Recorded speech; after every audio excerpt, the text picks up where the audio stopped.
Fortunately, Wuksung catches it in one motion. Using professional restraint techniques, he instantly subdues him on the ground. Hyun knows he's strong, but didn't expect him to be this ridiculously strong. While he's thinking, Wuksung has already raised his fist. Hyun closes his eyes, preparing to take a beating, but to his surprise, Wuksung doesn't hit him. Instead, with a smile on his face, he pulls out his phone and dials Guusamin's number. Since you're so curious, why don't you just ask your sister? Having his sister's call connected, Hyun still can't believe it. He cautiously asks who this is, how they have Seaman's phone, or if Seaman got out of the correctional facility. Seaman doesn't answer directly. Instead, she tells Wuksung to cover his ears first. She has some things to say to her brother. After Wuksung covers his ears, Seaman on the other end instantly goes into God mode. She unleashes a torrent of furious scolding, although she's already torn Hyun's heart to shreds with her words. The voice on the other end keeps coming. Finally, unable to take it anymore, Hyun tremblingly hangs up the phone. Hearing no sound for a while, Wuksung lowers his hands and asks Hyun how he ended up in such a terrible state. Hyun looks utterly defeated. Nothing. I'm just tired. Then he asks, you must be working with Seaman, right? You're Minsoo's brother. You're the one who taught Minsoo to fight, aren't you? Wuksung confirms, that's right. Is there a problem? Hearing the affirmative answer, Hyun's face fills with expectation. He says he'll listen to him and asks Wuksung to teach him how to fight too. A month later, the kitchen crew members are frustrated in the storage room. Ever since Jang Dobo fought with Lim Ji Su, he's been like a zombie. This has led to the kitchen crew constantly being punished for burnt food. If this continues,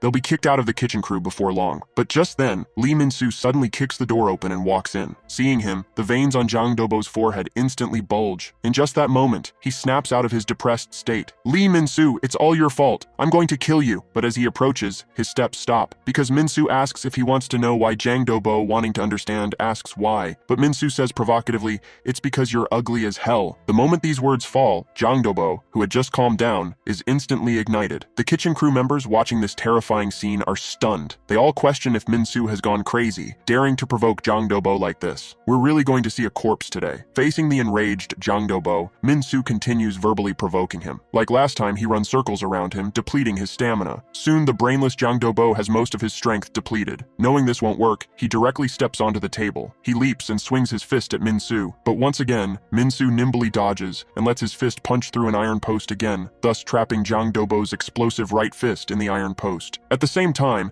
he deliberately lets himself take a punch from his left hand. The purpose is to make Jang Dobo lower his guard, thinking he's still that pushover he can bully. Then Minsoo seizes the opportunity and grips Jang Dobo's left arm tightly with both hands. I act with thought, you idiot! You've fallen into my trap. With that, Minsoo suddenly exerts force with his legs. Using just one arm, he pushes Jang Dobo's left arm joint up to his head. You brainless fool! Prepare to accept your punishment. Meanwhile, the superintendent sits in the cafeteria waiting for his meal. Wuksung, dressed as a server, carries a tray. Superintendent, as today is a special day, I'm responsible for cooking for you. This is a steamed dish made with Alaskan cod. Seeing this, the superintendent is ecstatic. He never expected to eat such a rare dish here. Next, Wuksung also prepares a special beverage for him. The superintendent merely tastes it, as if he's drinking a fine wine. Of course, the most exciting part is this special battle before him. At this moment, with his left hand restrained, Jang Dobo arrogantly says, "You're finally not running away." But when his right hand breaks free from the iron post restraints and prepares to attack,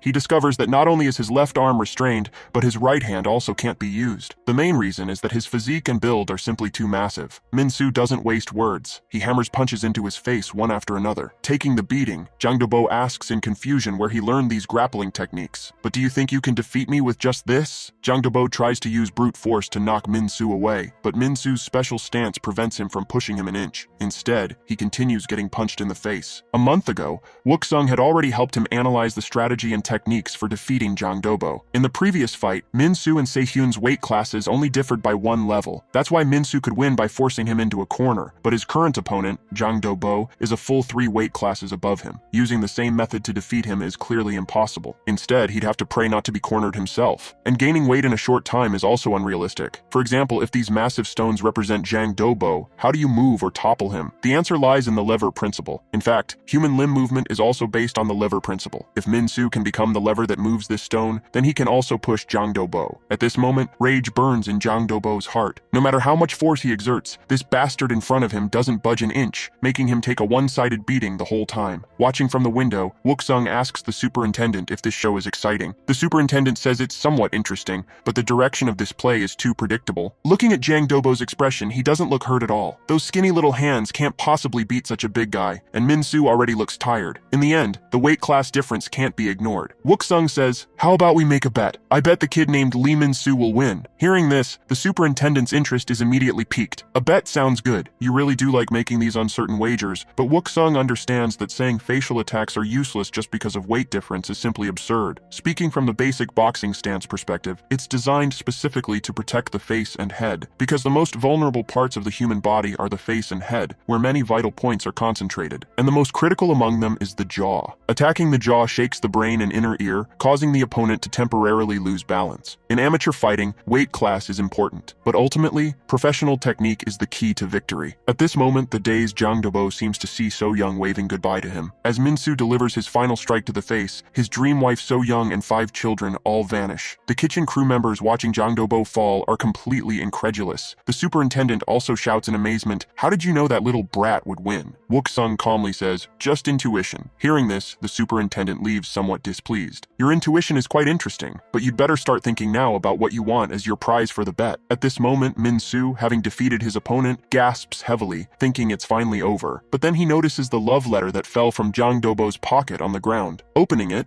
he discovers it's for the grade A room boss, meaning this love letter isn't for Lee Minsoo but for Guusi Hyun. According to the kitchen crew members, Jang Dobo thought the love letter was for him, Lee Minsoo, which is why he wanted to kill him so badly. Learning this, Minsoo can't even complain. So all the suffering he endured during this time to defeat him, it was all because Jang Dobo got the wrong recipient? Thinking of this, Minsoo wants to throw a few more punches, but the kitchen crew members hold him back tightly, telling him to calm down. Meanwhile, in a special restricted area, several special inmates are playing poker. They complain that the selection of the next candidate has run into trouble again. First Guusi Hyun, then Jang Dobo. Is this guy called Lee Minsoo really that strong? Jang Dobo is the Gangyo district. Now that 2 candidates are gone, we can only use the backup plan. One is the famous Black Clothes Gang leader from Daeyeondong district, construction supervisor Lee Kang Min. The other is maintenance team member Ha Sung Chul. But as soon as this list comes out, someone questions it. I can understand Lee Kang Min being on the list, but why is Ha Sung Chul a candidate? He's not even a leader at this point. Seeing that the yellow-haired Ji Su hasn't said anything, someone asks why he doesn't choose one. Ji Su says he wasn't planning to get involved this time, but hearing them talk, he's actually interested now. Then, I nominate Lee Minsoo as a candidate, and this yellow-haired guy is none other than Lim Ji Su, currently the #1 person at Gangyo Reformation Center. After defeating Jang Dobo, Minsoo temporarily becomes the acting kitchen crew leader. During this process, he finally understands Jang Dobo's suffering. These guys are basically kitchen destroyers. Either they make the rice explode, create absurd food combinations, or worse, put an electric kettle on the stove and blast it with high heat. All Minsoo can do is desperately shout at them to stop. Soon, it's supply delivery day at the prison again. The black-haired girl Seira, whom Minsoo saved before, approaches him. She says shyly, "Thank you for saving me last time." Minsoo scratches his head embarrassedly, saying the oil wasn't even hot. It's no big deal. But at this moment, Seira, her face flushed red, hands him a love letter. Having been burned before, Minsoo asks if this might be for Guusi Hyun. Hearing this, Seira runs away embarrassed but turns back to scold him. "It's for you, idiot." After Minsoo checks and confirms the recipient is indeed him, having never had a girlfriend in his life, his face instantly flushes red. In his mind, he seems to already see images of a happy family of 4. At this moment, Minsoo's face is as red as a ripe apple. Actually, this black-haired girl didn't become interested in Minsoo just because he shielded her from the oil. She'd noticed Minsoo much earlier. That day, she was taking a walk after eating. It was the day Minsoo fought Guusi Hyun. Minsoo's courage and sense of responsibility in standing up for the weak, and his crazy eyes like a honey badger, deeply attracted her. From that day on, she'd been worried about Minsoo's situation. And today, with her friends' help getting dressed up and their encouragement, she finally mustered the courage to confess to him. So she hopes that the next time they meet, Minsoo will give her an answer. After returning to his room, Minsoo stares at the love letter with a silly grin for quite a while. Learning the news, the senior inmates are indignant, cursing him as a traitor. "We've been here longer than you and still don't have girlfriends. Are you this happy just because you got a letter?" Minsoo says receiving a love letter does make him happy. Before this, he'd only received letters from his mom, or that love letter meant for Si-hyun. He even invites the senior inmates to look at it together. Meanwhile, on the other side, Kang Wuksung arrives at the warden's office. Sergeant Kang reporting, "I heard you were looking for me, warden. The warden says he's been transferred here for about 3 months. I heard you passed the early admission to Country H Army Officer Academy at an extremely fast pace. And you passed the sergeant exam with top scores in your class. For someone as talented as you to come to our correctional facility, I admire my own luck." Wuksung shows his loyalty, saying he will work even harder for the warden in the country. He understands that only by gaining the warden's trust can he find a way to increase Minsoo's points. But at this moment, the warden asks, "Do you know I've seen some interesting things in surveillance footage recently? You and Lee Minsoo seem to be getting a bit too close. What exactly exactly as your relationship. If Wuksung wants to get Minsoo out of the correctional facility, he must hide the fact that they're brothers. Moreover, he was adopted. No one knows they're brothers. Hearing the warden's questioning, he can't help but suspect if he's noticed something. But no matter what, he can't let him find out. He must come up with an excuse. But at this moment, the warden says, "You two have a student-teacher relationship, don't you? I saw you teaching Lee Minsoo how to fight. No wonder you made that bet with me. You knew your student would win. Seems like you're not just academically gifted, but also skilled at fighting." Hearing this, Wuksung breathes a sigh of relief and explains that Minsoo wanted to get stronger and begged him repeatedly, so he agreed to teach him. The warden warns him not to get too close to the trash. Wuksung says he understands, then leaves under the pretext of preparing for outdoor activities. After he leaves, the warden makes a phone call. He feels things aren't that simple, so he plans to investigate Wuksung's background. In the solitary confinement room, Se-hyun finally breathes a sigh of relief. From the angry shouting on the phone that day, he figures his sister must have gotten out of the correctional facility. Meanwhile, Dobo, also in solitary confinement, curls up his body, trembling and crying. He's still bitter about the love letter incident, thinking it's all so unfair and blaming Minsoo for everything. At this moment, Wuksung opens his cell door and explains that what happened to him wasn't Minsoo's fault. Dobo cries, saying, "What do you know? Minsoo stole my wife and kids. My life is completely ruined." But the greater room leader mentioned in that letter wasn't Minsoo, it was Se-hyun. Hearing this, Dobo immediately changes his attitude, shouting,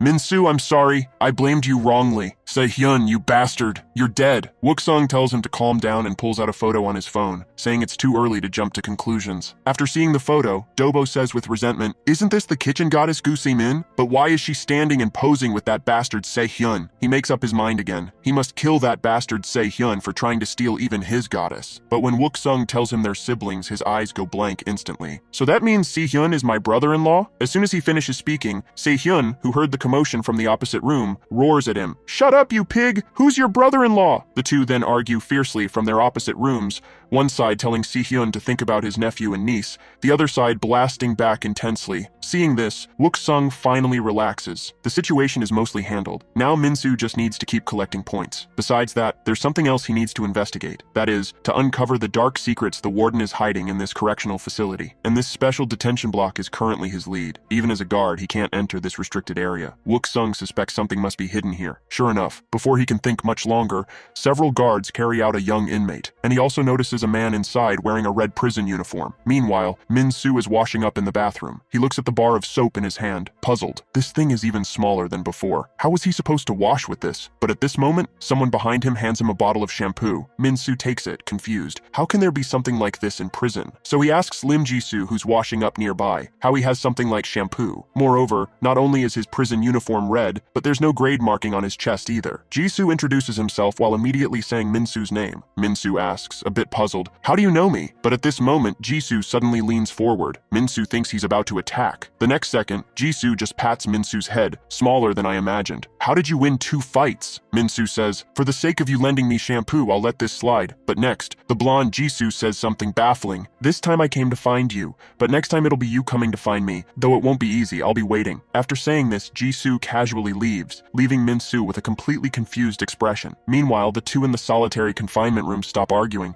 There's no way you could lose to Minsoo. "Why did you let him win?" Dobo asks back why he lost to Minsoo then. Se-hyun explains he was careless, and that kid came completely prepared with a strategy. Dobo says the same happened to him. He planned to toy with Minsoo a bit, but then realized he'd fallen completely into his trap. Se-hyun says after these 2 fights, they must have noticed Minsoo, right? Dobo confirms they've taken notice. They even had the kitchen crew try to turn him against Minsoo. They might be planning to nominate Minsoo as a candidate, but Se-hyun's response shocks him. "Don't make me laugh. I'll prove I'm the candidate, reach the top, and pay them back 100-fold for humiliating me." 15 days later, Minsoo has become close with the kitchen crew members. But just as he's about to eat his noodles, the kitchen crew members in front of him stare behind him with shocked expressions. Minsoo wonders why they aren't eating. Little does he know Dobo has appeared behind him. Dobo raises both hands high, as if about to launch a sneak attack, but the next second, Dobo kneels down before him. "I'm sorry, Minsoo. I mistook you for someone else and tormented you. Plus, Se-hyun became my brother-in-law, so I can't get revenge for you anymore." Hearing this, Minsoo extends his hand. "I accept your apology. Let's eat ramen together." Dobo is instantly moved to tears by his gesture. The kitchen crew members nearby all shout, "It's in the past now!" And Minsoo has already received another confession letter from another girl. At these words, Dobo's expression instantly turns fierce. "Minsoo, you bastard! You're after my number 2 wife now!" Then, the food storage room becomes a scene of desperate chase again, though this time it's just playful roughhousing. Minsoo smiles broadly. thinking tomorrow is the day he'll reply to Sera's love letter. But when the next day comes, he can't be happy because he's been assigned to do volunteer work. Minsoo rolls on the ground, saying he doesn't want to do volunteer work. He wants to see Sera and give her the letter. The senior inmates comfort him, saying this is the only way to earn lots of points. At this moment, another group of young inmates arrives for volunteer work. They mock, "Want to be my underlings? I can get you jobs at a fried chicken place or something." All the room members respond collectively, "What nonsense are you talking?" One of them, a fat guy, sees Minsoo daring to disrespect his boss. He immediately steps forward, grabbing Minsoo's collar. "You sure you're the one who beat Guusi Hyun and Dobo? That scrawny body of yours looks pathetic to me." Just as conflict is about to break out, a guard arrives in time to stop them. Seeing the guard arrive, both groups neatly line up in 2 rows, standing at attention. The shifty-eyed leader of the other group reports to the guard first, saying they were quiet, and it was Minsoo's group who started trouble. The bald senior inmate Wang Hyuk is about to refute. The next second, the guard's fist smashes into his face. "You bastard! I've been annoyed with you. With that face, you're obviously the troublemaker." Witnessing this, Minsoo is confused. He doesn't understand why this guard would suddenly hit someone from his side, but seeing the smiles on the other group of young inmates, he realizes this guard is on their side. Hyuk, being beaten, keeps begging for mercy. At this moment, Wuksung arrives in time to stop the guard. "Let's stop now. We need to leave soon." Seeing it's his colleague, the guard explains with a smile, "The kids almost fought, so I got carried away for a moment." After saying this, he leads the other group of young inmates onto the bus. Wuksung asks Hyuk if he's okay and can still go do volunteer work. Hyuk says he's fine. Then Wuksung looks at Minsoo's back and questions, "You weren't thinking of attacking the guard just now, were you?" Minsoo turns back with a smile, saying, "How could you think that, Hyuk?" After getting on the bus, Minsoo asks the white-haired Moon Hyun-jun if he smells something strange. He looks back and sees someone from the back row has stuck their stinky feet forward. Minsoo warns them to pull their feet back immediately, but their leader says, "If you have a problem, fight my guys." Even Si-hyun wouldn't be a match for them, but just as he finishes speaking, Si-hyun happens to board the bus. The man just stands there silently and glances over. This makes the prison boss, who was talking big just a second ago, go pale with fear instantly. His underlings are so scared they quickly put their stinky feet down. Minsoo didn't expect today would be the day Si-hyun gets out of solitary confinement. He curses inwardly. Damn, this volunteer work is going to get too lively. After all, none of the volunteers on this bus are easy to deal with. Soon the bus arrives at the nursing home. The director and all the staff welcome them at the entrance. Wuksung politely steps forward to shake hands with the director. "We hope this volunteer activity will bring positive change to the kids from the correctional facility." Another guard also says he'll take photos to document the kids helping the elderly. The aunties treat these young inmates who came from far away with drinks. They take just one sip and exclaim repeatedly,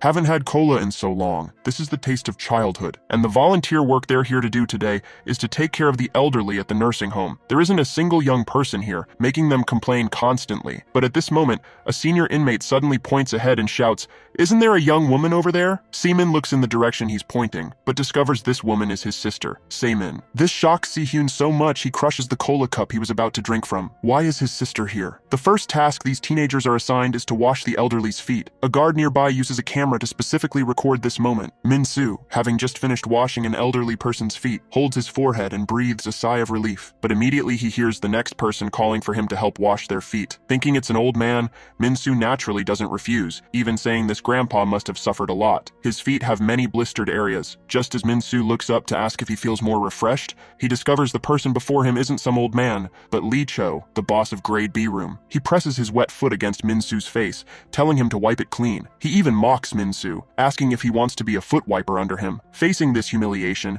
Minsoo instantly flies into rage, but is held tightly by the white-haired Hyun-jun.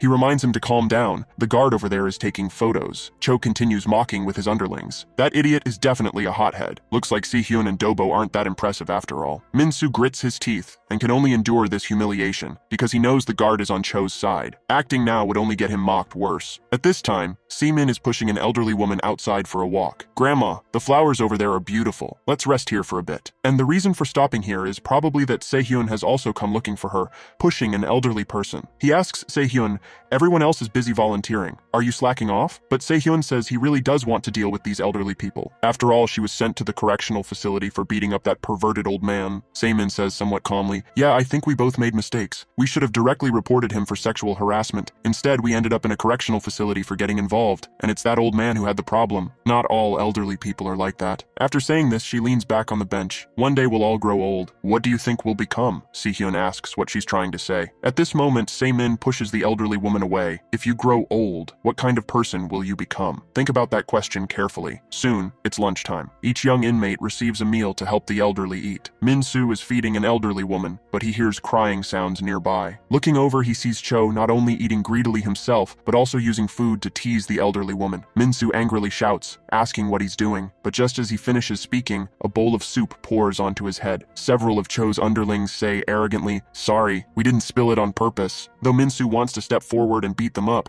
he's held back tightly by Hyunjun and Hyuk. Seeing the situation going wrong, the guard immediately says, "Minsoo, you trying to cause trouble again?" Minsoo explains, "They dumped the tray on my head," but ultimately, the guard is on Cho's side and naturally won't judge right from wrong. They all explained it was an accident. Hearing this, Minsoo can only bury his unwilling anger in his heart. Meanwhile, Cho's underlings are all smiling gleefully. "We were scared of the grade A people before, but it seems they're not as impressive as we imagined," Cho says with a smile. "I don't care what grade they're from. In my view, only money is the true way to power." In the correctional facility, grades aren't based on fighting ability but on crime severity. Though that said, the more serious the crime, usually the better they fight. We entered grade C room for fraud, so obviously we're not fighters. But we don't need to fight like the news is reporting right now. Yuheng Group Chairman Moon Ho-jik was granted bail due to deteriorating health. With money, bodyguards, police, even the law itself will protect you. If we don't have force, we'll buy it with money. What we fraud criminals have most is money, isn't it? In Cho's view, with money, even grade A people will bow to its power and ultimately be controlled by him. The underlings all cheer, everyone agreeing with his words. Perhaps it's this encouragement that makes them increasingly reckless. They were originally assigned to help the elderly wash up, but they're smoking in the bathroom instead, completely ignoring the elderly person being scalded by hot water. At this moment, Hyuk, having finished cleaning the toilet,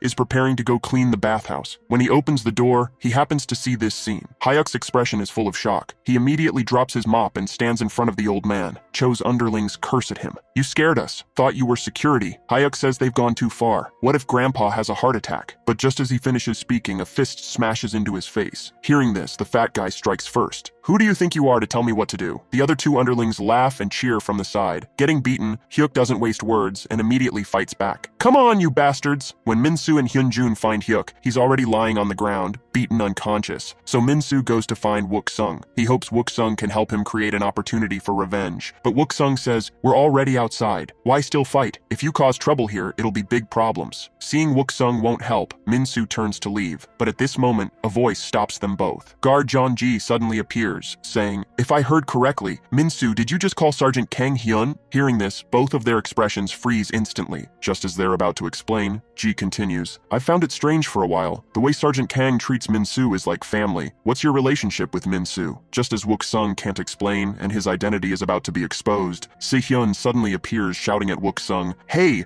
I've been looking everywhere for you. Those guys are causing trouble again." Ji doesn't understand how that guy dares speak to a guard so casually. Wuksung explains, "Maybe I've been too lenient with these kids. So they keep calling me that," Ji warns him. "This place is turning into a gang academy. Guard Kang, I'll let it slide this time. But if I see you getting too close to this trash again, I'll report you to the superiors." After he leaves, Wuksung's anxious heart finally settles. But at this rate, his exposure is only a matter of time. Minsoo bumps Se-hyun's chest with his fist, expressing thanks. But Se-hyun hits back saying, "Don't misunderstand. I'm not helping you, mama's boy." Getting more heated, the two almost start fighting again. At this moment, Wuksung grabs both of their necks like grabbing chickens. "Stop fooling around," Minsoo says pitifully, still questioning. "Hyun, are you really not going to help? Those bastards went too far." Hearing this, Wuksung points at him and scolds, "You almost got caught just now and you're still saying this? Do you really want to rot here for life?" Then he assigns Se-hyun to keep an eye on Minsoo from now on. Though Se-hyun wants to refuse, hearing that refusing means double training afterward, he can only agree. Afterward, under the staff's instruction, they're assigned to try changing diapers for paralyzed elderly people. After changing several elderly people, as Minsoo prepares for the next one, he discovers the bag that was just full of diapers is now empty. Looking back, he sees Cho and his underlings have used all the diapers to armor themselves. Time to deploy the diaper squad. Let's wage war on that loser from grade A. Seeing this, Minsoo is about to fight, but Se-hyun blocks him. "Don't fight.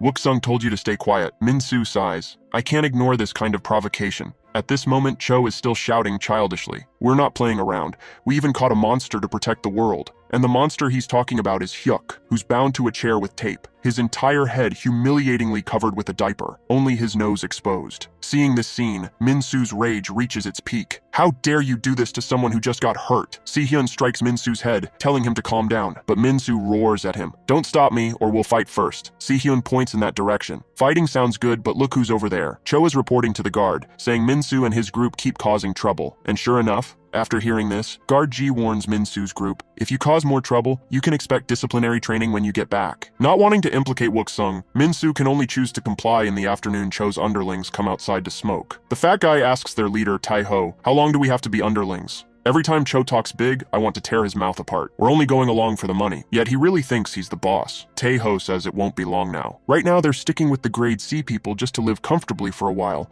When the opportunity comes, they'll climb up. And his goal is that place where only the truly strong gather. The area with the red prison uniforms and many privileges. Rumor has it they're selecting the next candidate, and right now here there happens to be one of the hot candidates, Si Hyun. The underling asks in confusion, didn't Se Hyun lose to Minsoo? Tae-ho says, that might just be a rumor. Just looking at Minsoo, he's obviously a complete weakling. His goal is to beat Se Hyun badly and prove himself to them. Minsoo has thought it through now. This is the time to endure. Even to solve his room's problems, he can't drag Wuksung into it. Just as he's thinking about how to avoid this problem, he's deliberately tripped by two people walking toward him. Two underlings point at him on the ground, laughing. In that moment, Minsoo's anger breaks through his rational mind. You bastards, I'm going to kill you today. But every time at moments like this, something appears to stop him. Happening to be nearby, Seaman hands him a handkerchief. Good thing you seem okay. You're as tough as Wuksung, not crying over something like this. Minsoo asks curiously, you know my Hyung? Seaman carefully wipes his face, saying, that's a Minsoo catches sight of her name tag, Guusamin. As she's leaving,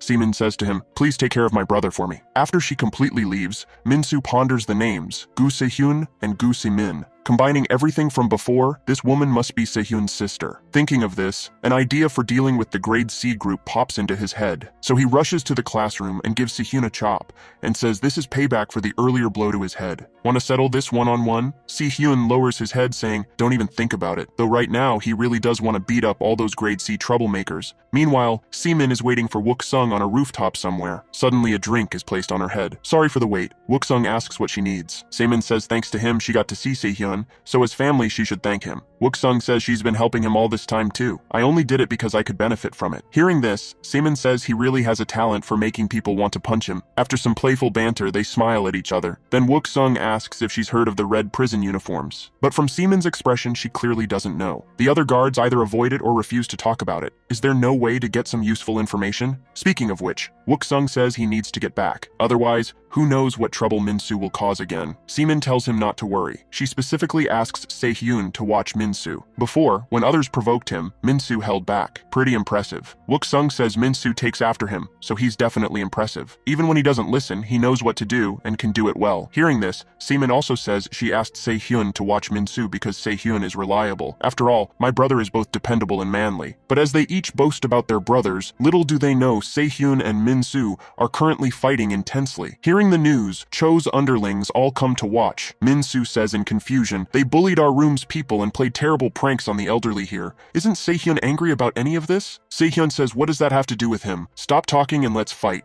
But at this moment, Minsoo continues. Looks like their next target is probably the volunteer Seaman. Isn't she your sister? Just thinking about how terrible their pranks might be worries me. This is the method Minsoo came up with after meeting Seaman. Seeing the two still not fighting, Cho's underlings egg them on from the side, asking if they can only talk. One underling even gets in his face to mock. You're not scared of Minsoo, are you? Just as he finishes speaking, his head receives a fierce blow. I think what he said isn't without reason, Cho's underlings angrily shout, asking why Se-hyun suddenly attacked their guy. Though my sister is beautiful, I'm not worried at all. But now the more I think about it, the angrier I get. I'll make you pay for messing with our room's people. Meanwhile, Gari is humbly lighting a cigarette for Cho in the storage room. Letting Cho participate in this outdoor activity, Gari even forged documents to barely get him this opportunity. Cho says calmly he's satisfied and promises to prepare more benefits for him this time. Getting the money, Gari says humbly. You always give me pocket money. I should be the one thanking you. Feeling satisfied, Cho continues, saying if he takes over an area and recruits some construction crews, he'll give Gari more benefits. And he tells Gari to find a way to contact the people in the special detention block.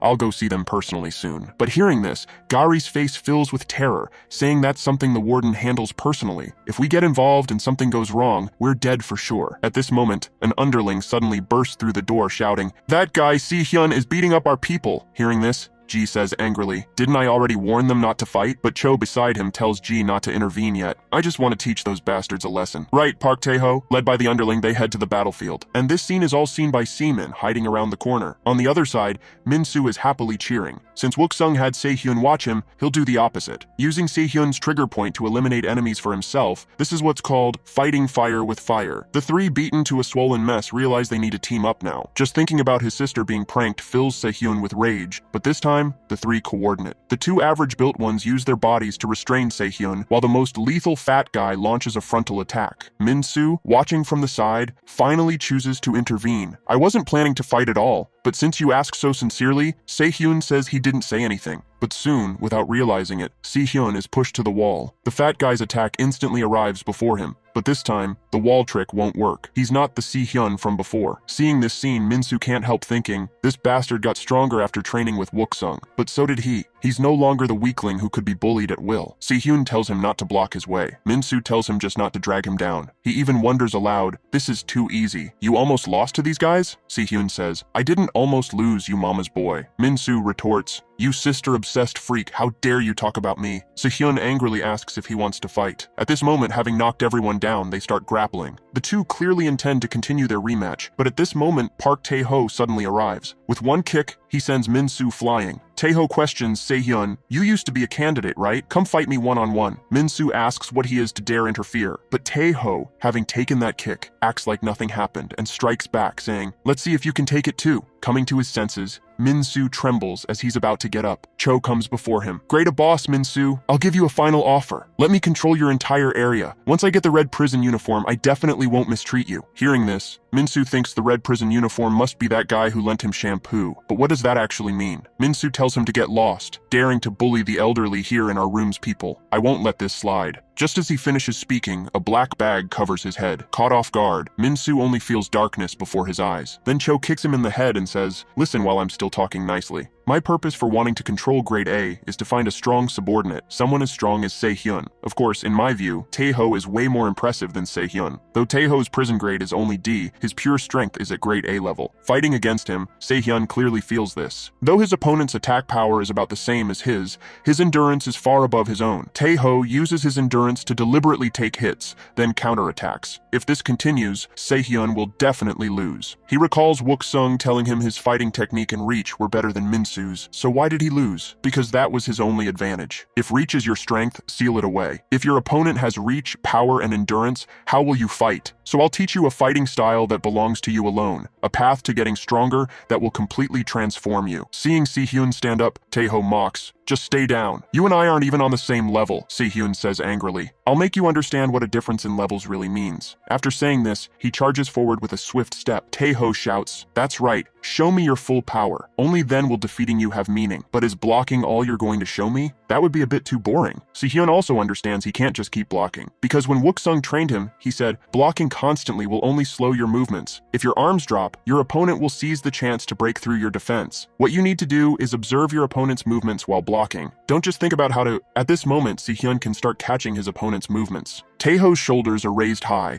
which means there will be a powerful attack, and the longer he observes, the clearer everything becomes. Tae-ho's punching pattern and punching speed, as well as his timing for pulling back, he's grasped it all. The moment to counterattack has arrived. Taking a punch, Tae-ho mocks, is this all you've got? Next, the situation completely changes. Each of his attacks is easily dodged by Se-hyun, and each of Se-hyun's counterattacks lands solidly on him. Se-hyun knows that if Tae-ho keeps swinging like this, he'll soon be exhausted, just like when he fought Minsoo before. How foolish. Now he finally understands why he lost to Minsoo, and realizes just how terrifying Wuksung is. Just through observation, he made him this strong. Soon Se-hyun finishes off Tae-ho, but there's no excitement on his face. Facing this level of opponent was already so difficult. To catch up to Lim Ji Su, he still has a long way to go. Se-hyun wonders where Minsoo went. He discovers Cho is continuously punching Minsoo with a black bag on his head. Cho questions Minsoo. It's come to this and you still won't give up? It hurts, doesn't it, you bastard? But in Minsoo's view, Cho is too weak. He doesn't understand how a person's punches can be so powerless. Minsoo has experienced this situation before, but suddenly, like being hit by an inflatable cheering stick, it clicked. He's not sure if it's because of the training or because of those two previous fights.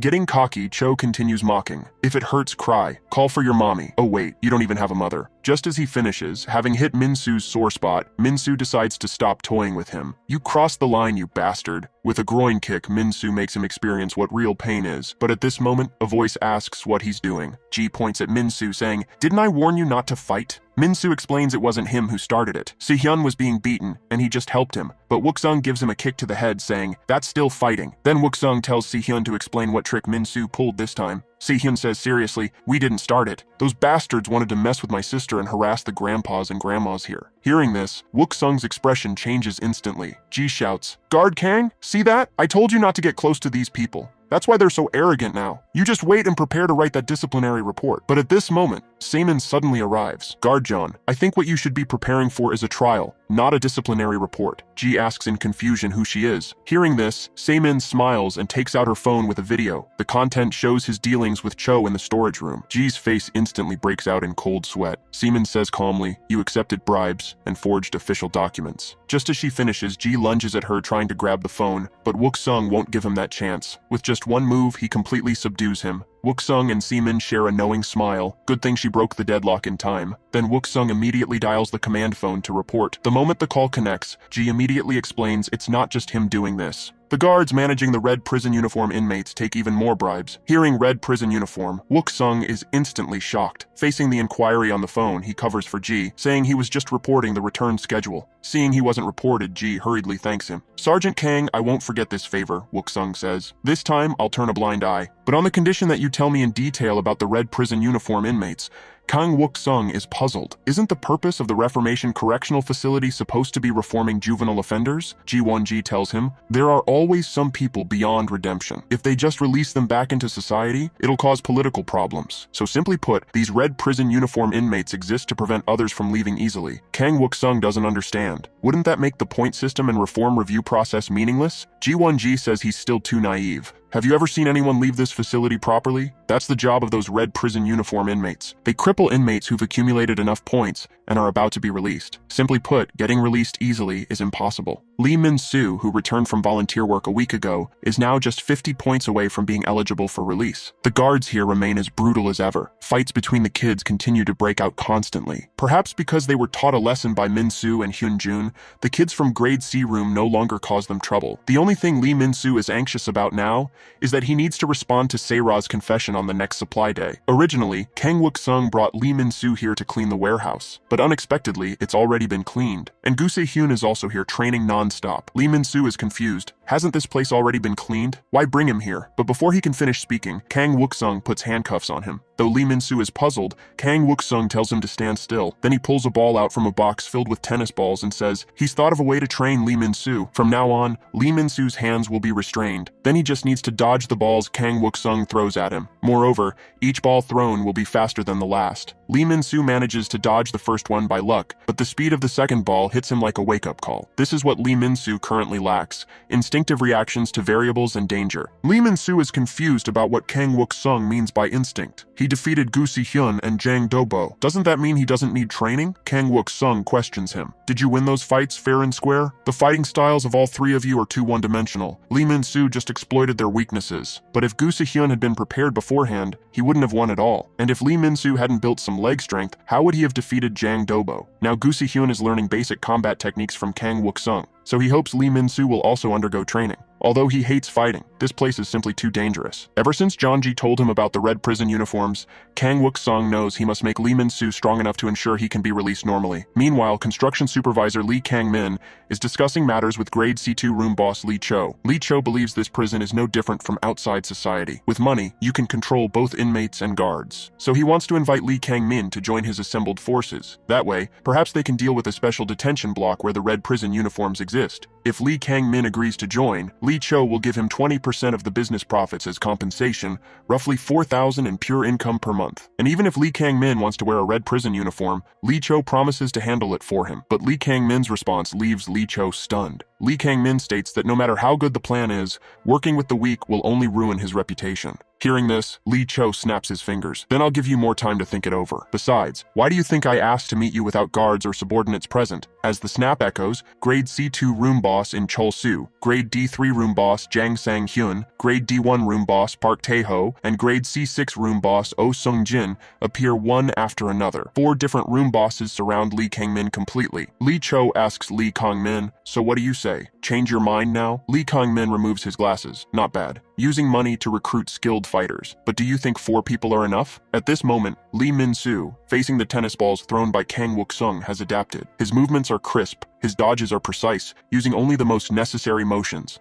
Lee Min-soo never learned anything like this before. It's safe to say this guy's talent is absolutely top tier. Seeing this training has lost its effectiveness, Kang Wuksung decisively initiates stage 2 of the tennis ball dodge training. Unlike the previous straight-line attacks, this time the thrown tennis balls will have a second ricochet. The throwing rate also increases by a level. This forces Lee Min-soo to not only face balls thrown from the front, but also watch for ricochet attacks from his blind spots. These attacks targeting blind spots are difficult even for some professional fighters to handle. So what Lee Min-soo needs to do in stage 2 training is accumulate experience dealing with multi-angle attacks and develop instinctive reactions. Lee Min-soo doesn't understand. He gets all this, but why restrain his arms? Kang Wuksung explains that arms can be used for both offense and defense, so they should only be used when you absolutely can't dodge or block. And Guusi Hyun, after a period of training, his progress is clearly greater than expected, but the road ahead is still long. Kang Wuksung is only here to guide their training. What truly makes them stronger isn't him but themselves, because the training Kang Wuksung has arranged for them this time will be hellish. Only if they endure past this threshold will their potential truly blossom. But if they can't make it through, their potential will forever remain just potential. At the same time, Kang Wuksung is quite curious. After the hellish training ends, which of these two will become stronger? Meanwhile, guard Jeonji opens the door to Lee Kang-min and Lee Cho's secret meeting. Lee Kang-min has already dealt with all 4 room bosses. Only Lee Cho remains, begging for help from the just-arrived Jeonji. But he doesn't know that guard Jeonji and Lee Kang-min have already formed an alliance. This meeting was a scheme, devised by the two of them. The purpose was to extort the safe combination for Lee Cho's hideout outside. Lee Kang-min's people, following the address provided by Jeonji, have already taken over Lee Cho's hideout. Inside is roughly 200 million, and according to their agreement, guard Jeonji will get 10% of it. Lee Kang-min tells him it'll be deposited today, but only if Jeonji goes and tells the special detention block people that he wants to see them. The next day, when Lee Min-soo goes to the kitchen to work, Jang Dobo awkwardly tells him he can't work in the kitchen anymore. Guard Jeonji explains from the side that the kitchen crew is now overstaffed, so they need to cut people, and asks if Lee Min-soo would be willing to go to the construction crew, where there happens to be an opening. Lee Min-soo looks at the application form handed to him, somewhat doubtful. Is it really okay to do this without Kang Wuksung's permission? What if it disrupts the original plan? But under Jeonji's urging, this is currently the only way to earn points. Helplessly, Lee Min-soo can only agree. Jang Dobo watches their departing figures, silently hoping in his heart that Lee Min-soo will be careful. After all, being cut from the kitchen crew and then transferred to the construction crew is all part of someone's plan. Soon, Lee Min-soo arrives at the construction crew's worksite. Looking at these people's intimidating faces, Lee Min-soo wonders to himself, are these people really high schoolers like him? He hopes the supervisor here won't be someone like Jang Dobo. If he's as domineering as that guy, it'll be trouble. At this moment, Supervisor Lee Kang-min walks over. He tells his subordinates to be friendly and not scare their friend who's come to help them. He also thoughtfully brings Lee Min-soo a pair of gloves. I'm the construction supervisor, Lee Kang-min. Working here with bare hands will get you hurt. Lee Kang-min instructs his subordinates that this is Lee Min-soo's first time operating machinery, so they should help him get familiar with it. He also warmly tells Lee Min-soo that if he has any problems in the future, he can tell him anytime. At this moment, Lee Min-soo feels in his heart that being transferred to the construction crew was the right choice. This supervisor is both gentle and friendly, completely different from Jang Dobo. But little does he know, in the shadows, Lee Kang-min's eyes are staring at him like a hungry wolf. Soon, through behind-the-scenes manipulation, a red prison uniform inmate leaves the special detention block. She complains to the guard about how these kids live in a place like this. This place reeks of lonely old men. The guard warns her he's only giving her 5 minutes. Finish your business and get back. As the guard opens the door, this red prison uniform inmate walks into Lee Kang-min's room. But what no one expected is that this red prison uniform inmate is actually a girl, Park Hyo-shin. The subordinates are confused. How can there be a woman in a men's correctional facility, though she does look a bit like a man? But at this moment, Lee Kang-min instructs them to immediately lower their heads and cover their ears. Hearing this, the subordinates all comply. Park Hyo-shin asks if they're playing at being a cute version of gangsters. Lee Kang-min states that until he gives the signal, these people won't see or hear anything. Park Hyo-shin asks if he's Lee Kang-min. Your looks suit my taste. Lee Kang-min says Park Hyo-shin isn't the person he met before. Park Hyo-shin explains that Kim Hoi-ryong has other matters to handle. Are you disappointed? You don't like me? Lee Kang-min adjusts his glasses. Not disappointed, just someone new. Park Hyo-shin, looking at his gaze, covers her face in an exaggerated manner. Staring at me like that makes me embarrassed. Lee Kang-min calculates in his mind that she looks frail, yet wears a red prison uniform. Quite unexpected. Lee Kang-min asks how she ended up in this dump. Park Hyo-shin holds up 3 fingers. The number of candidates is back to 3. Hearing this, Lee Kang-min wonders in his heart why it's still 3. He clearly confirmed that Jang Dobo and Guusi Hyun were both eliminated. Park Hyo-shin states the first is him, Lee Kang-min. The second is maintenance team's Ha-sung-chul. And the third is greater room boss, Lee Minsoo. Lim Ji Su suddenly participated in nominating Lee Minsoo as a candidate. Hearing this name, Lee Kang-min's eyes flash with disbelief. He says he's already proven his abilities. He really doesn't understand why he's still just a candidate. Park Hyo-shin smiles and says he hasn't proven anything. If you really look at what he's accomplished, wasn't it all thanks to his older brother Lee Kang-won? Even if a tiger stands behind a rabbit is still just a rabbit. Hearing this, Lee Kang-min freezes for a moment, not understanding how she knows about his brother. Park Hyo-shin leans to his ear. Cute little rabbit. Can you prove your strength without the tiger? Hearing this, Lee Kang-min removes his glasses. If I defeat you right here and now, that'll prove my abilities, right? Lee Kang-min falling for such simple provocation gives Park Hyo-shin a headache. You're clearly not ready yet. As she speaks, her aura changes instantly. Do you think I look weak? This sudden, chilling feeling makes Lee Kang-min shudder. He clearly senses that this person in front of him is definitely not inferior to him. Park Hyo-shin tells him not to take it too hard. Lee Kang-min is still a very competitive candidate. That's why she wanted to meet him personally. And as long as Lee Kang-min can defeat one of the remaining candidates, Park Hyo-shin will consider that as proof. When that time comes, Shin Hui-ryong will help Lee Kang-min advance this matter. After Park Hyo-shin leaves, Lee Kang-min's tense nerves finally relax. He doesn't quite understand. Was he really that nervous just now? But what's important is, now he only needs to defeat one of the two. And Lee Minsoo, who's in his own crew, might be a good choice. But Lee Kang-min, looking at Lee Minsoo's slender frame, doesn't look like someone who could defeat Jang Dobo and Guusi Hyun. So he plans to test him out a bit first. At Lee Kang-min's signal with a glance, 2 subordinates instantly understand. Lee Minsoo is working cheerfully. At this moment, a hammerhead flies toward him. Lee Minsoo's instinctive reaction triggers instantly. The attacking subordinate immediately apologizes that it wasn't intentional. Then, as Lee Minsoo walks toward another area, he's tripped by a wire. Below him is a board covered with nails, just a hair's breadth away from the nails piercing his eyes. The attacker apologizes in the same tone. This makes Lee Minsoo sense something isn't quite right. Are these really accidents or intentional? If intentional, what are they after? But before he can think much more, those subordinates surround him. Under the pretense of teaching Lee Minsoo how to operate the table saw, they control his hands and push Lee Minsoo's palm toward the high-speed rotating table saw. Just as Lee Minsoo's hand is about to be ruined, someone suddenly shuts off the circuit breaker. The scene plunges into darkness. When the lights come back on, those 3 subordinates are all lying on the ground. Lee Minsoo innocently explains he didn't hit them. But seeing the crowd gathering around, Lee Minsoo seems to understand in his heart. This is a trap aimed at him. Looking at Yun-chul, Su, and Jang Sang-hyun slowly approaching him, Lee Minsoo isn't sure whether he should fight back. If he takes the risk, he'll likely lose penalty points. After careful consideration, Lee Minsoo decides to shout loudly to attract the guards' attention. 2 guards hearing the shouts indeed notice what's happening here, but the next second, they continue chatting as if nothing's wrong. This leaves Lee Minsoo very confused. It seems these guards are on their side too. Yun-chul, Su, and Jang Sang-hyun's attacks are now upon him. Meanwhile, Guusi Hyun is still doing extra training in the warehouse. Kang Wuksung reminds him it's late, and he should go back. If he's late for warehouse organizing, it'll make them suspicious. But Guusi Hyun says one more round. This time he can definitely pass stage 1 training. After all, that guy Lee Minsoo has already passed stage 2 training. While he's stuck on stage 1, he doesn't want to lose to that bastard Lee Minsoo. At this moment, Lee Minsoo, facing the attacks of the 2, dodges continuously with ease. Because Lee Minsoo doesn't want to cause trouble, he has no intention of fighting back. After all, his original purpose was to earn some points here and leave quietly,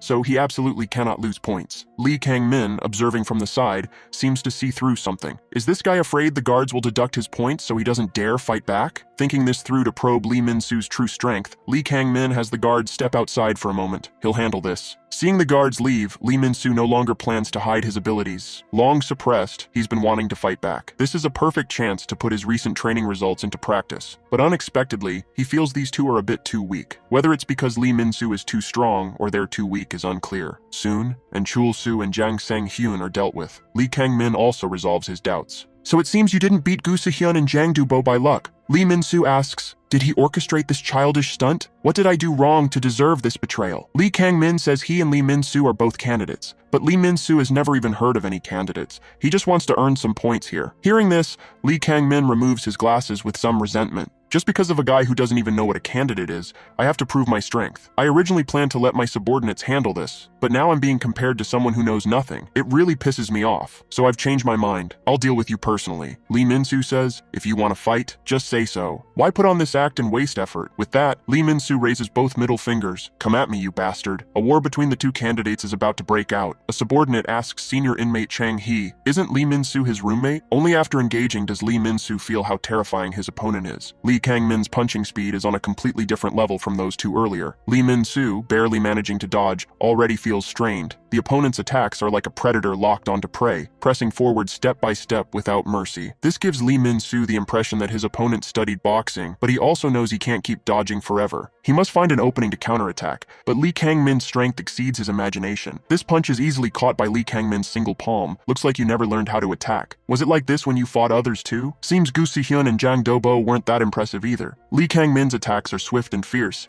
continuously suppressing Lee Minsoo. Lee Minsoo can only keep dodging. At this moment, Lee Minsoo seizes the opportunity when his opponent's punch misses. As he tries to counter, his head takes a fierce elbow strike. In expert combat, seemingly exposed openings are actually traps laid for the opponent. After dozens of dodges, Lee Minsoo again spots an opening in, but this is still a trap. Just as Lee Minsoo tries to punch back, Lee Kang-min delivers a front kick right at him. Then, using the momentum, he steps on Minsoo's defensive arm into the air. A knee strike comes straight at him. At this moment, Lee Minsoo feels he's done for, but suddenly a hand blocks Lee Kang-min's knee. Kang Wuksung appears just in time to stop the conclusion of this battle. Kang Wuksung's eyes turn cold as he states, this fight ends here. If you continue, I'll put you both in solitary confinement. Lee Kang-min wonders when he came in, and he's definitely not from the construction crew. Kang Wuksung questions, got a problem? And why didn't the other guards come stop this? Don't tell me they deliberately gave you space to fight. Two guards quickly explain they went for a smoke, didn't see what happened. After that, Kang Wuksung takes Lee Minsoo and leaves the construction crew warehouse. Standing there, Lee Kang-min curses inwardly. Damn it, he was so close to finishing this. But next time, Lee Minsoo won't be so lucky. Kang Wuksung brings Lee Minsoo to the infirmary. Lee Minsoo asks why he's not angry. I thought you'd be furious I got into a fight. Kang Wuksung says he doesn't know the reason yet, but why did you go to the construction crew? Lee Minsoo explains they said the kitchen crew was cutting staff, and the only place left to earn points was the construction crew. But Kang Wuksung understands there was no such order for kitchen crew reductions. Thinking carefully, something similar happened before, when Minsoo was assigned to the kitchen crew. It seems someone has targeted Lee Minsoo. At this moment, Lee Minsoo complains somewhat frustrated, just like the fight with Guusi Hyun. I couldn't land a single punch on him,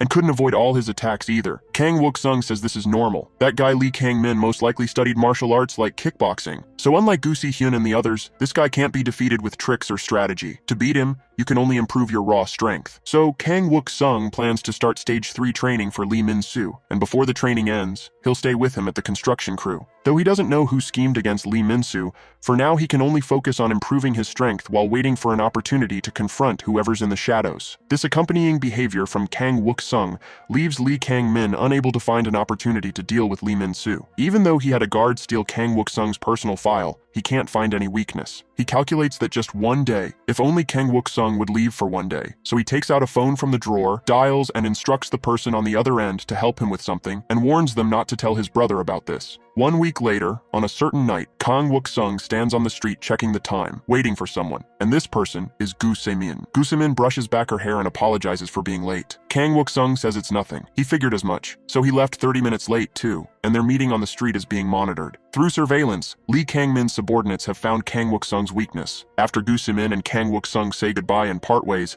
a black car follows Guusamin to an alley entrance. Several of Lee Kang-min's subordinates get out of the car, thanks for walking into the alley alone. Guusamin, seeing this scene, asks what they're doing. Following me is one thing, but bringing so many people? The subordinate says Guusamin needs to come with them. Guusamin says no problem, but she needs to put out her cigarette first. She's trying to quit smoking. Meanwhile, in the warden's office, the warden asks Jeonji about Kang Wuksung's recent activities. Jeonji responds that Kang Wuksung seems overly fixated on Lee Minsoo. After he assigned Lee Minsoo to the construction crew, his expression has been off. He regularly goes to the construction crew, seemingly intentionally protecting Lee Minsoo. The warden asks if there's anything else. Hearing this, Jeonji responds that Kang Wuksung recently asked him about the red prison uniforms. The warden says the first reason for initially transferring Lee Minsoo to the kitchen crew was to test Kang Wuksung's reaction. That's why he sent Jeonji and Kang Wuksung to do volunteer work together. And now, although transferring Lee Minsoo to the construction crew was partly a request from the special detention block, it ultimately comes down to Kang Wuksung being too suspicious.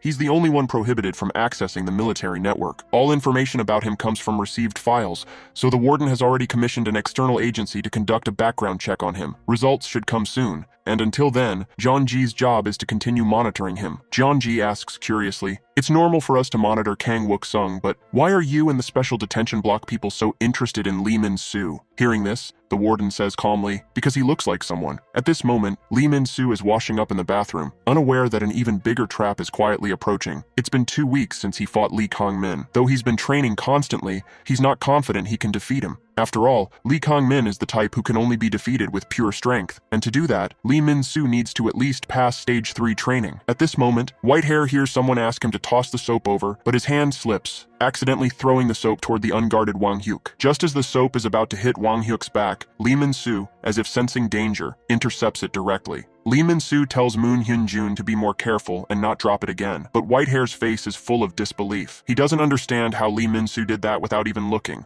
And Lee Minsoo's body has also become increasingly muscular. After washing up, someone asks Lee Minsoo why Guard Kang didn't come today. Lee Minsoo says he asked another officer. They said he suddenly took leave and told him to go organize the storage room today. At this time, senior inmate Chang Hee approaches Lee Minsoo. He hopes they can talk alone for a bit. Lee Minsoo says, "Aren't you in the construction crew too? Looks like you were the one who shut off the circuit breaker and saved me last time." Chang Hee says he still doesn't understand how terrifying Lee Kang-min is. With that, he pulls down his pants in front of Lee Minsoo. At first, Lee Minsoo is alarmed, not understanding what he means. Only after seeing the scar on Chang Hee's thigh does he gradually understand the situation. Chang Hee says he was once Lee Kang-min's friend and subordinate. Lee Kang-min was the gang boss who ruled the Daehyun-dong district. He used to work under him. He only defied him once and ended up like this. Chang Hee says if Lee Kang-min were just good at fighting, he wouldn't try to stop him. But Lee Kang-min is truly cruel. Anyone who defies him suffers severe retaliation. So Chang Hee hopes Lee Minsoo won't go to the construction crew anymore, because he might really end up crippled and sent out of the facility. Lee Minsoo says if Guard Kang isn't there, he won't go. Under Lee Minsoo's repeated assurances, Chang Hee tentatively believes him. But though he says this, Lee Minsoo thinks to himself that if his and Kang Wuksung's plan requires it, he might have to fight again. Meanwhile, Lee Kang-min is calling his subordinates to check the situation, instructing them to notify Kang Wuksung immediately once they bring the person to the hideout. Then just make sure he can't make it to the facility today. The subordinates ask what to do with the girl afterward. Lee Kang-min says whatever they want. Hearing this, the subordinates are overjoyed. Looks like there's a party tonight. Tied up in the back seat, Guusamin's expression shows some shock. This isn't quite what she expected. From that phone call, there's subordinates of someone named Lee Kang-min inside the facility. The purpose of tying her up is to delay Kang Wuksung. Actually, they spotted these people following them yesterday. Kang Wuksung told her their target was either him or her. They might be the hidden dark side of the facility, or possibly the real culprits trying to frame Minsoo, or people connected to the red prison uniforms. He was prepared to be the bait. But what Kang Wuksung worried about was that their target was Guusamin, but Guusamin gave him her motorcycle keys, saying if she's the one being targeted, surely you'll come save me in time, right? And at this moment,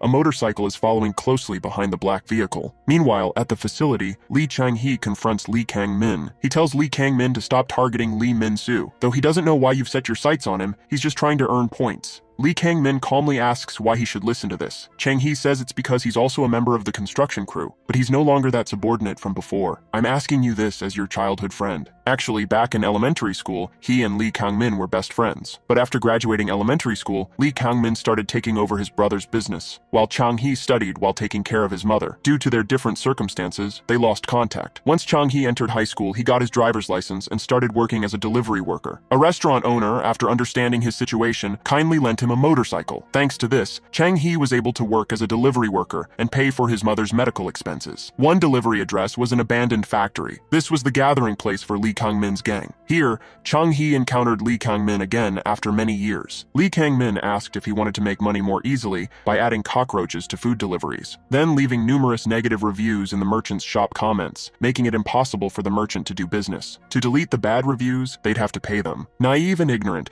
Chang Hee joined them and earned his first first real money in life. If this continued, he'd soon be able to pay his mother's hospital bills. But the extorted Chinese restaurant owner passed away shortly after. When Chang He found out, he realized the uncle they'd extorted was the Chinese restaurant owner who had helped him. At that moment, he realized the kind uncle had died because of him. He fell into deep self-blame. So he sought out Lee Kang-min, hoping they could turn themselves in together. But hearing this, Lee Kang-min grabbed him by the throat. "If I had any intention of turning myself in, I wouldn't have started this. I gave you a way to make money, and you want to turn yourself in. You know I never forgive traitors." With that, Lee Kang-min stabbed a steel pen to Chang He's thigh. "If you spout this crap again, I'll kill you." But at the same time, Lee Kang-min's brother Lee Kang-wan also arrived. He was the real leader of this criminal gang. Lee Kang-wan told his brother they'd been discovered. "The police are coming soon. You should have kept this under wraps." But there were too many victims, and even a death. Lee Kang-min suggests letting this guy on the floor take the blame, but his brother tells him this isn't something that can be solved by sacrificing one subordinate, so he has the underage Lee Kang-min share the responsibility. Afterward, Chang He and Lee Kang-min were sent to the Reformation Correctional Facility. Chang He says this is the first time they've talked face-to-face like this since then. Lee Kang-min says he came because of Lee Minsoo, but he had similar thoughts. He originally planned to meet him about Lee Minsoo anyway, since he blocked Kang Wuksung,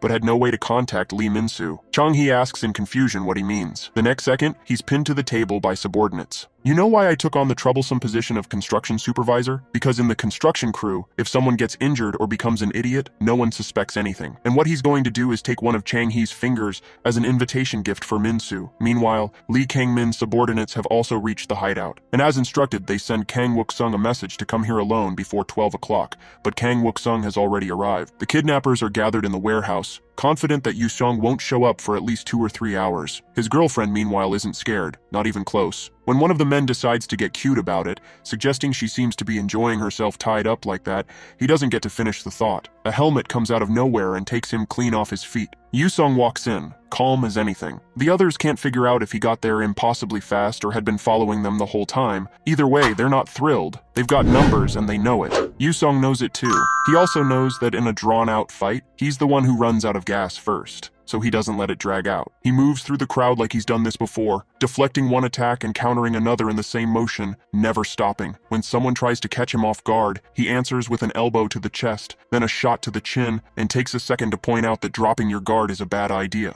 A bald guy charges from behind, furious. Yuseong ducks, grabs the man's leg, and bends the knee the wrong way. Fight over for that one. One of the bandits watching from the side has to admit it. Most people would be falling apart right now. Yuseong looks like he's enjoying himself. Standard tactics aren't going to cut it against someone like this, so one of them goes for a knife instead. Yuseong catches the arm before it gets anywhere near him, twists the wrist, and that's that. His girlfriend watches the whole thing and, despite clearly being annoyed, gives him full credit. Elsewhere, Minsoo is flat on the ground next to a tennis ball, completely spent. He and his long-haired partner trade tired insults. Minsoo claims he basically hit stage 3 today. The other guy tells him to come up with something more believable, and Minsoo fires back that someone stuck at stage 2 wouldn't understand anyway. They're still laughing when a cop walks over and asks why they're not cleaning up. He hands Minsoo a wrapped package, a gift from Changji apparently. Then Minsoo opens the note inside and the mood shifts. It's from Lee Kang-min. The message is simple: be there in 1 hour or there's another present waiting. Whatever's inside the package, it's enough to make Minsoo's eyes go wide. Back at the warehouse, Yuseong cuts his girlfriend loose. She immediately punches him in the stomach. She's furious. Her hands were killing her, and she wants to know if he got so caught up in the fight that he forgot she existed. He says he came as fast as he could. She tells him with a very flat expression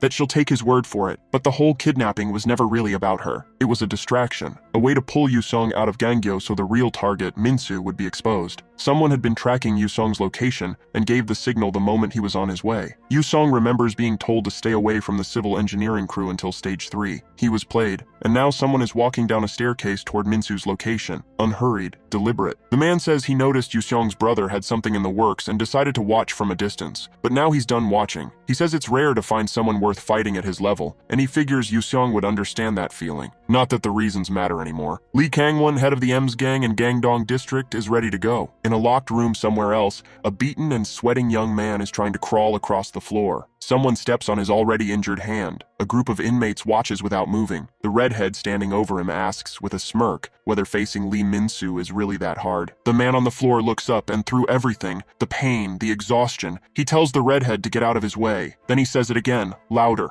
like he means it. Minsoo finally snaps and throws himself at the redhead, and the redhead isn't impressed. He figures the kid has nothing real to back up the aggression, that the attacks are sloppy, and that he could end this whenever he wants. Except Minsoo keeps dodging. Every punch, every follow-up, every elbow slipped clean. The redhead starts to realize this isn't luck. The kid studied him, and now Minsoo has lined up something there's no getting out of. The redhead tries to adjust, moving his feet, firing off a kick before the punch can land. It doesn't work. The kick gets blocked before it even connects, and Minsoo steps back to reset. The other inmates watching start to notice. The kid is clearly stronger than before, but he hasn't landed a single clean hit. Turns out that wasn't really the point. While everyone was watching the fight, Minsoo was buying Chang-hee enough room to breathe, pulling him out from under Kang Min's pressure. Chang-hee, hand busted up, thanks him for it, and now Minsoo asks if they can stop holding back. Meanwhile, across town, things are going worse. The gang boss comes down the stairs and invites Yoosung to settle this the direct way. Yoosung reads him immediately. This isn't like anyone he's faced before. He's in a different category entirely. Yoosung even wonders if avoiding this fight might be the smarter call. The man shuts that down fast. If Yoosung won't fight, the girl goes instead. Either way, someone's paying for the mess they made. Yoosung doesn't wait for him to finish the sentence. He goes straight for the head, and the kick lands like hitting a wall. Lee Kang-won blocked it without effort. Without even shifting his weight, Yoosung pushes through, uses the momentum, goes for the back of the neck with everything he has. He's the one who feels the impact. Before the move was even halfway done, Kang-won countered with a short strike to the ribs, and Yoosung is sent flying. He manages to land on his feet,